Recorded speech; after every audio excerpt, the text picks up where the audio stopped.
Hello everyone, Marc Osterer here, and in this video I'd like to show you some of the differences between these Meister series instruments from Schagerl, handmade in Marc Osterer. Today I'll be looking at the vertical rotaries, that is the Ganchhorn Light, Ganchhorn Heavy, Spider, and Ravenni Trumpet. You can go on the website and look all day at technical specifications of these instruments, but it won't give you a really good idea of the differences and what they actually sound like. So I'm going to play for you some different clips and put them side by side. I'll be using the same microphone settings, the same microphone position, and to be fair, I found the most vanilla mouthpiece I could. This is a regular Bach 3C, same one you have in your closet. The clips that I'm going to play will be first some long note crescendos in each register, then I'll do a soft jazz ballad, a loud jazz tune, loud classical style, a bebop line, a staccato line, and then I'll finish by playing around on a blues and see what happens. So let's get started.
Well, that was fun. Now let's take a look at these trumpets one by one. Let me tell you about it, starting with the Ganch horn. In my opinion, this is the most similar to a classical German-style rotary trumpet in the way that it responds and the way that it projects.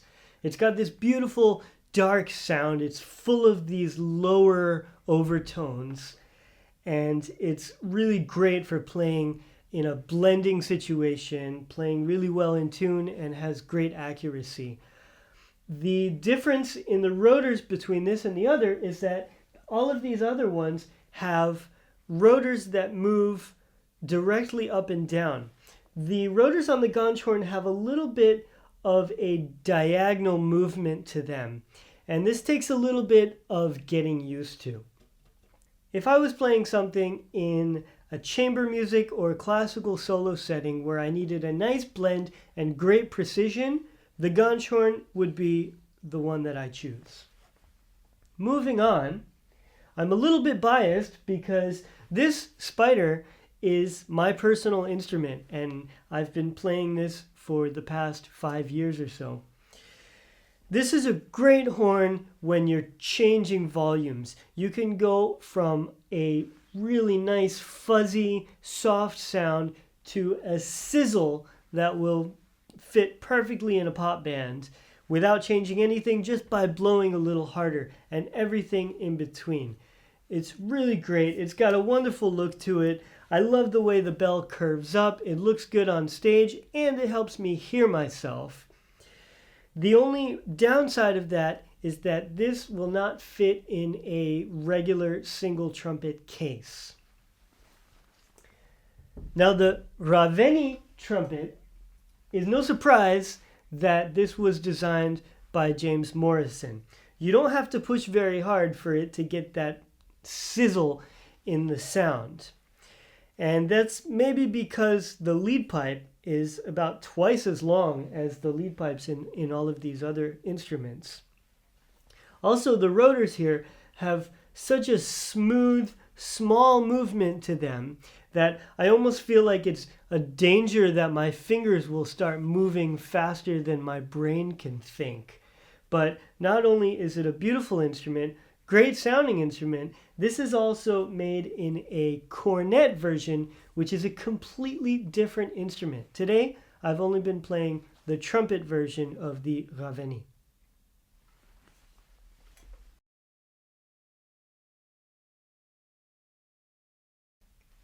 Surely you've seen that Schagerl offers many different options for plating, from raw brass to gold, silver, matte gold, matte silver, and this famous vintage finish. And people ask me what the differences are, and I don't really notice so much of a difference, but I can tell you that the silver and raw brass tend to have a little bit more cut when you play very loud with them.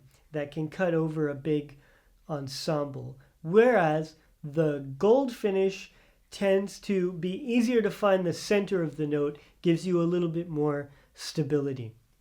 But to be honest, I would suggest you choose whichever one goes best with your stage outfit.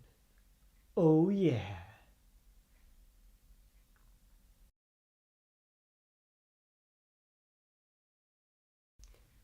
Hopefully you see by now that these are great instruments that are really fun to play. But I'll admit, they're not perfect for every situation. They don't project quite the same way as a piston trumpet will. And if you sit down in a trumpet section with one of these, the other guys might look at you funny. But for small groups and soloist work, they're amazing, and the rotors are really great and smooth to play. Also, when you show up to a gig with one of these, you create a unique vibe to yourself just from taking the instrument out of the case before you even play a note. If you have any more questions about these instruments, you can contact the guys at Schagerl in Austria anytime. And if you're ever passing through Austria, it's definitely worth a trip to go to the shop in Menk. Thanks for watching, and stay tuned for more videos like this on Schagerl TV. Bye!